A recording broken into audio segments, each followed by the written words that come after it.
Ram Ram ji, part 2 आ चुका है immunity वाला। अब इसमें इम्यूनिटी हम ख़त्म करेंगे। फिर एड्स का एक अलग से वीडियो बनाऊंगी मैं, एड्स कैंसर का अलग से और ड्रग्स अल्कोहल का अलग से। तो 3 पार्ट में आ जाएगा ये आराम से, 4 में आ जाएगा, कुछ फ़र्क नहीं पड़ता, पर छोटे छोटे बनाऊंगी ताकि समझने में आसानी हो।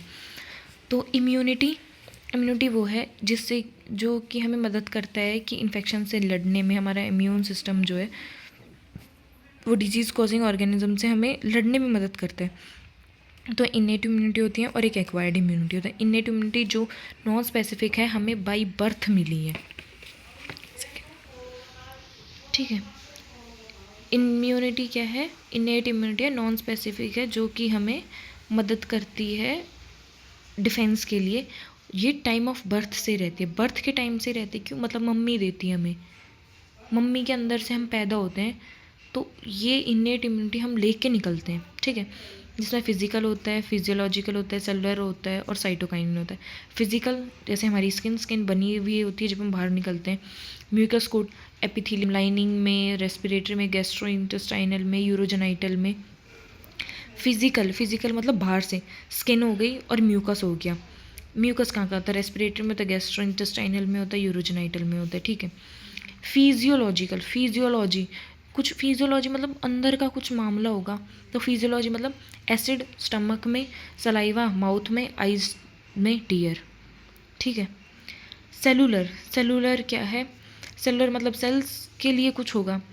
तो WBC ल्यूकोसाइट, ये क्या कंटेन करता है? PNML neutrophils. PNML न्यूट्रोफिल्स करता है, न्यूट्रोफिल्स करेगा, मैक्रोफेज करेगा, मोनोसाइट करेगा, नेचुरल किलर सेल्स करेगा, ठीक है।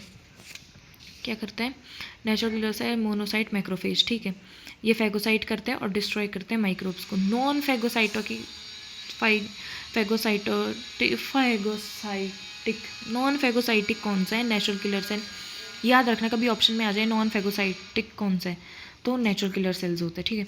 और सेलुलर बैरियर्स जो कि साइटोकाइनिन बैरियर्स, जो कि वायरस इन्फेक्टेड सेल जो होता है वो रिलीज़ करता है इंटरफेरॉन, किसको बचाने के लिए? नॉन इन्फेक्टेड सेल्स को बचाने के लिए, ठीक है। तो एक्वायर्ड इम्यूनिटी कैसी होती है? जो कि हम बाद में एक्वायर करते हैं, यहाँ पे ज़िंदा रहने के बाद हम डिजीज़ से सामना करते हैं, उसके बाद जो हमारे अंदर इम्यूनिटीज़ पैदा होती हैं उन्हें हम कहते हैं एक्वायर्ड इम्यूनिटी, ठीक है। पैथोजन स्पेसिफिक होती है, मेमोरी के ऊपर काम करते हैं। फर्स्ट टाइम जो होता है, जब फर्स्ट टाइम हम पैथोजन से मिलते हैं तो प्राइमरी रिस्पॉन्स होता है जो कि लो इंटेंसिटी का होता है, ठीक है, और टाइम टेकिंग होता है, स्लो प्रोसेस होता है। बाकी उसके बाद जब हम दोबारा उसी पैथोजन से हमारा सामना हुआ ना, तो जो हमारा रिस्पॉन्स होगा वो एमनेस्टिक होगा, एमनेस्टिक रिस्पॉन्स होगा, हाईली इंटेंसिफाइड होगा, फास्ट होगा, क्योंकि मेमोरी ऑफ फर्स्ट काउंटर पे होगा। Memory of first counter, not last counter, it's first counter, ठीक है। और ये है फर्स्ट, जब हम पहली बार जब हम पैथोजन से लड़ते हैं ना, तो IgG होती है एंटीबॉडी प्रोड्यूस। सेकेंड टाइम जब लड़ते हैं IgG होती है, पहले IgM होती है फिर IgG होती है। जैसे होता है जेम, याद रख लो, जेम खाने का भी होता है और जेम चीज़ें वो होती है ना, रूबी वगैरह। तो जो जेम है वो, जेम मतलब इम्यूनिटी, हमारी इम्यूनिटी बहुत स्पेशल है हमारे लिए, तो जेम भी बहुत स्पेशल होता है हमारे लिए। तो पहले में निकलता है तो M, सेकंड में निकलता है तो G, मतलब उल्टा कर लो, जेम का पहले बाद में J निकलेगा, पहले M निकलेगा, ठीक है। प्राइमरी एंड सेकेंडरी रिस्पॉन्स क्या होता है कि प्राइमरी और सेकेंडरी रिस्पॉन्स तो मिल गया हमें कि पहली बार आया तो प्राइमरी हो गया, दूसरी बार वही पैथोजन है, हमने उससे लड़ाई की तो वो सेकेंडरी हो गया। बट वो कौन सी सेल्स वगैरह उसके लिए होती हैं? 2 सेल्स इंपॉर्टेंट हमारे ब्लड में होती है, उनकी वजह से होता है, B lymphocyte, T lymphocyte. B lymphocyte produce करती हैं एंटीबॉडीज़ को, टी लिम्फोसाइट प्रोड्यूस नहीं करती, वो हेल्प करती हैं बी लिम्फोसाइट को कि हाँ आप एंटीबॉडीज़ बनाओ। एंटीबॉडीज़ मतलब इम्यूनोग्लोबुलिन्स, ठीक है। एंटीबॉडी का ही नाम है इम्यूनोग्लोबुलिन, ठीक है। T cells themselves do not secrete antibodies but help B cells to produce them. हर एक antibody 4 peptide bonds, 4 peptide chains contain करती है, 2 heavy 2 light chain, 2 heavy 2 light chain, ठीक है। एंटीजन बाइंडिंग साइट है N और C। Amino acid की बनी हुई होती हैं ये ठीक है, प्रोटीन मतलब अमीनो एसिड, तो उसमें एन और सी टर्मिनल होता है। एन टर्मिनल सबसे पहले कार्बन का होता है, सी टर्मिनल सबसे लास्ट वाले कार्बन का होता है। तो एन और सी, इसमें डाइसल्फाइड बॉन्ड्स हैं। 12 डाइसल्फाइड बॉन्ड इंट्रा होते हैं, इंट्रा 12। 4 डाइसल्फाइड बॉन्ड इंटर होते हैं, 1 2 3 4। इंटर डाइसल्फाइड बॉन्ड 4 होते हैं, 12 इंट्रा होते हैं। ठीक है, heavy chain light chain produce की हमारी बॉडी के अंदर। अब हमारी बॉडी में बहुत प्रकार की एंटीबॉडीज़ होती हैं। ठीक है, IgG हमारे ब्लड के अंदर IgA EMG, IgA EMG, IgA MEG, IgA MEG, AMEG, AMEG, ये हमारी ब्लड में रहती है। पर हमारी बॉडी में 5 तरह की एंटीबॉडीज़ होती हैं। ठीक है, 5 टाइप्स, बट इसमें लिखी कितनी है? 4 लिखी है। तो 5वीं का है, 5वीं ब्लड में नहीं होती। 5वीं हमारी बी सेल्स जो होती हैं, प्लाज्मा सेल्स होती है, वो उनके ऊपर बनती है। प्लाज्मा सेल्स बनाती हैं, उन्हें अपने लिए बनाती है और बस अपने पास से ही रख लेती है, उसे ब्लड में नहीं भेजती है। तो ये ब्लड के बेसिस पे 4 टाइप की एंटीबॉडीज़ हमारी में। ठीक है, अब ब्लड में मिलती है ह्यूमरल इम्यून रिस्पॉन्स। ठीक है, और cell mediated immunity T lymphocyte में, टी लिम्फोसाइड सेल में। देखो, अब एड्स वगैरह भी, उसमें भी टी लिम्फोसाइट की बात करते हैं। तो क्या है? टी सेल्स, तो सेल मीडिएटेड इम्यूनिटी। तो याद रखना, ये कई बार कंफ्यूज होता है, ह्यूमोरल है टी लिम्फोसाइट वाली या सेल मीडिएटेड है। तो टी सेल, क्योंकि एड्स वगैरह में उसकी बात करते हैं और यहाँ पे प्रोड्यूस भी इन्हें वही करता है। ठीक है, इसीलिए सेल मीडिएटेड वही आएगा। सेल मीडिएटेड इम्यूनिटी जो है ग्राफ्ट रिजेक्शन में हेल्प करती है, हमारे इम्यून सिस्टम में एंटीबॉडीज़ प्रोड्यूस करने के काम आती है। जब हम कोई ट्रांसप्लांट कर रहे होते तब काम आती है कि भाई हाँ, हम रिजेक्ट नहीं करेंगे अगर तुम सही से ट्रांसप्लांट करोगी तो। ठीक है, और उसके बाद इंसान को पूरी ज़िंदगी भर इम्यूनोसप्रेसेंट लेनी पड़ती है। ठीक है, एक्टिव एंड पैसिव इम्यूनिटी क्या है? एक्टिव इम्यूनिटी में क्या होता है? होस्ट को हम लिविंग या डेड माइक्रोब से, जब लिविंग और डेड माइक्रोब से ह्यूमन को हम वो करवाते हैं ना, एक्सपोज करवाते हैं, तब हमारे अंदर बनती है एक्टिव इम्यूनिटी, पैसिव इम्यूनिटी। अगर एंटीबॉडी हमारे होस्ट के अंदर प्रोड्यूस हो रही है, मतलब ने एक डेड या इनएक्टिवेटेड माइक्रोब डाल दिया होस्ट के अंदर, तो होस्ट खुद एंटीबॉडी बनाएगा। पहले ही हमने डाल दी कि भाई ये डिजीज़ हो सकता है तो इसके लिए डाल दो, पोलियो की जैसे डालते हैं, ये डिजीज़ कभी आगे जाके ना हो तो पोलियो की डाल देते हैं। एंटीबॉडी हमारे डेड या वीक माइक्रोपैथोजन डाल देते हैं, जिससे हमारी बॉडी खुद बनाती है एंटीबॉडीज़, तो एक्टिव इम्यूनिटी है। और अगर रेडीमेड दे ना, जैसे कि हम रेडीमेड वैक्सीन्स वगैरह लगी थी, तो उससे हम, उसमें भी हमें खुद ही, कोरोना की वैक्सीन लगी थी उसमें भी हमें खुद बनानी पड़ रही थी एंटीबॉडीज़ वगैरह। ठीक है, बट अगर रेडीमेड एंटीबॉडीज़ देना तो वो पैसिव इम्यूनिटी का काम करते। क्यों? क्योंकि उसमें हमें एंटीबॉडी नहीं बनानी, ऑलरेडी हमारी बॉडी में एंटीबॉडीज़ आई हैं, बस अब अगली बार वो पैथोजन आएगा, मतलब पहली बार भी आएगा वो पैथोजन, तो हमारी बॉडी लड़ लेगी। क्यों? हमारे पास इम्यूनिटी है, पर हमने वो खुद नहीं बनाई। पैसिव इम्यूनिटी हम खुद नहीं बनाते, एक्टिव इम्यूनिटी हम खुद बनाते हैं, क्योंकि वीक पैथोजन डालने के बाद हमारी बॉडी उससे एक्सपोज होती है और फिर देखते कि हाँ कुछ आया है, अब एंटीबॉडी बनाओ। फर्स्ट काउंटर स्लो होता है, लो इंटेंसिटी का होता है, तो ठीक है, हम धीरे धीरे कॉप अप कर लेते हैं। बट अगर वो दोबारा आया ना, असली वाला आया, वो डेड वगैरह डाला था पिछली बार तो हमने एंटीबॉडी बनाने के लिए, पर अब की बार आ गया असली वाला पैथोजन, तो भाई हम बॉडी लड़ ले। क्यों? क्योंकि हमने खुद एंटीबॉडी बनाई है। वो कौन सी? Active immunity. रेडीमेड डाली है तो वो पैसिव इम्यूनिटी है। जैसे कोलेस्ट्रॉम पैसिव ही होता है, मम्मी डालती है ना हमारे अंदर, बना बनाया आता है, IgA होती है उसमें, और क्या कहते हैं, प्लेसेंटा से IgG आती है सबसे पहले। ठीक है, वैक्सीनेशन और इम्यूनाइजेशन क्या है? वैक्सीनेशन और इम्यूनाइजेशन मेमोरी बेस्ड है। एक तो वैक्सीन में क्या होता है, इनएक्टिवेटेड और वीकेंड पैथोजन डालते हैं, antibody produce in the body against the pathogen. ठीक है, वैक्सीन बी और टी सेल्स की वजह से बनती है हमारी। कुछ डेड माइक्रोब्स जिससे क्विक इम्यून रिस्पॉन्स आता है वो हम डालते हैं, तो वो क्या है? एक्टिव, मतलब वो वैक्सीनेशन है।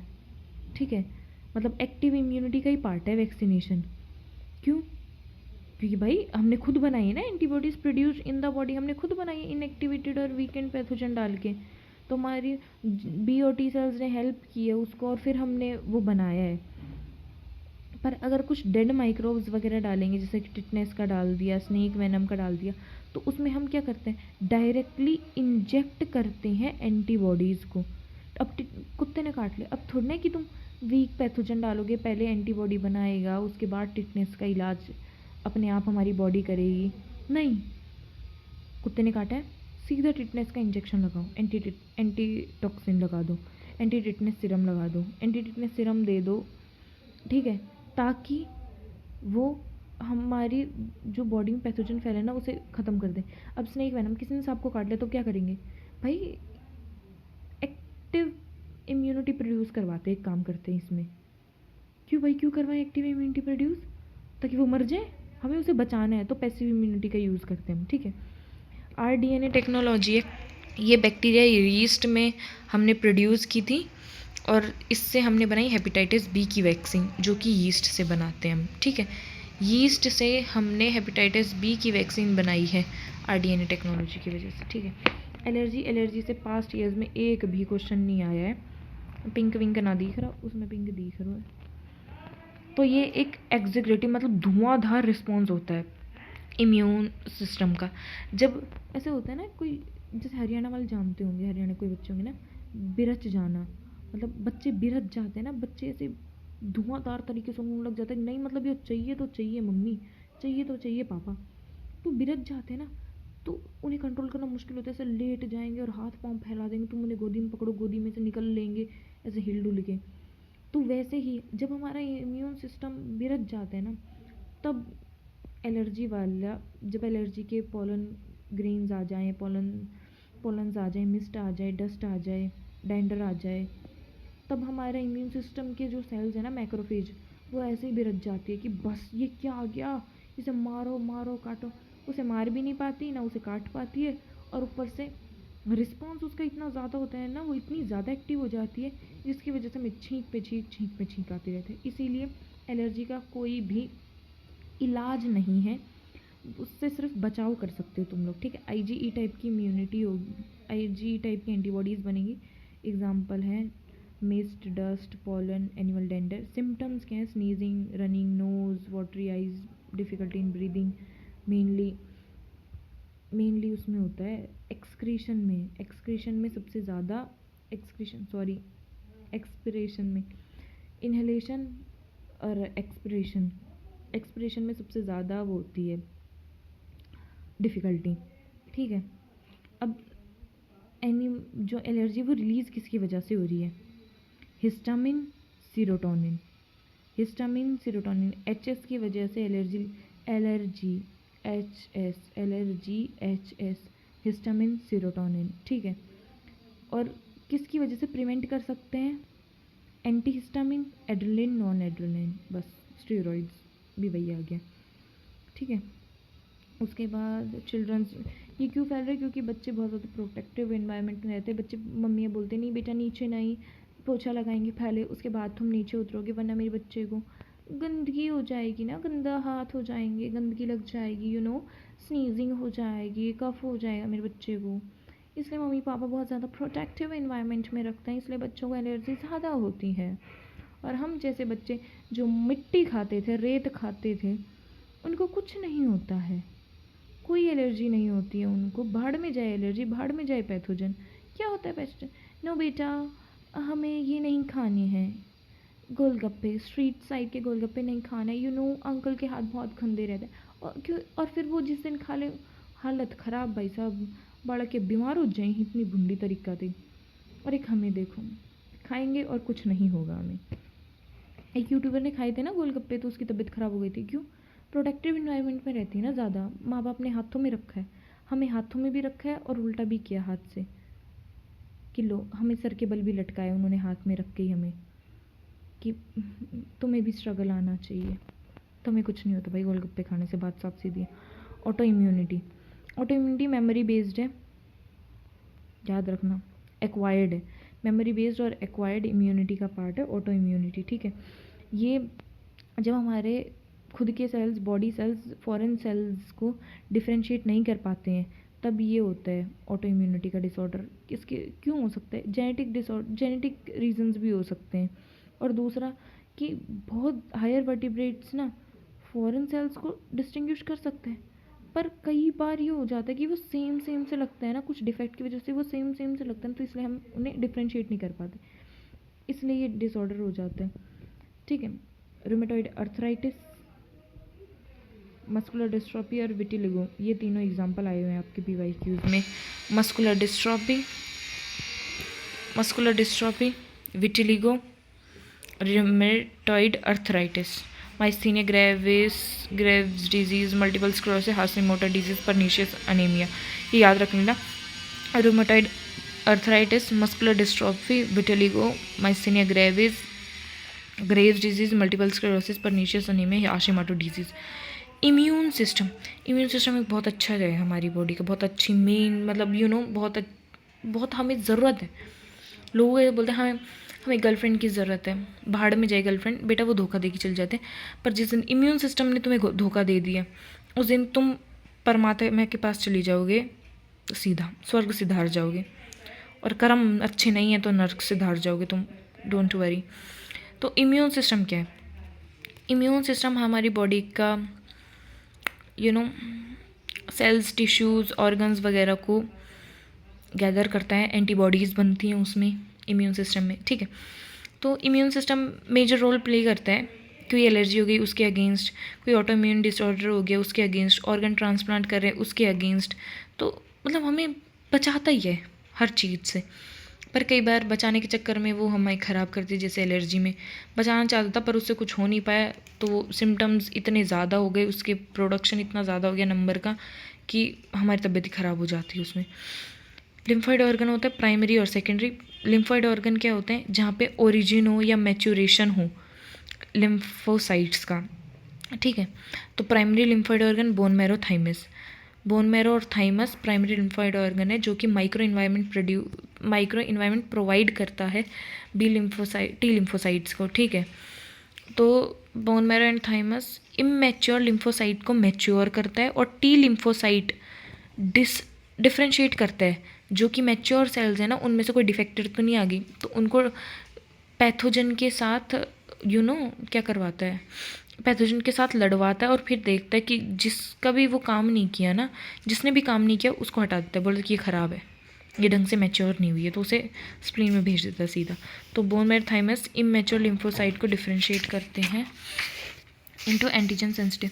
After maturation migrate to secondary lymphoid organ, जैसे कि spleen, lymph nodes, tonsils, Peyer patches of small intestine and appendix.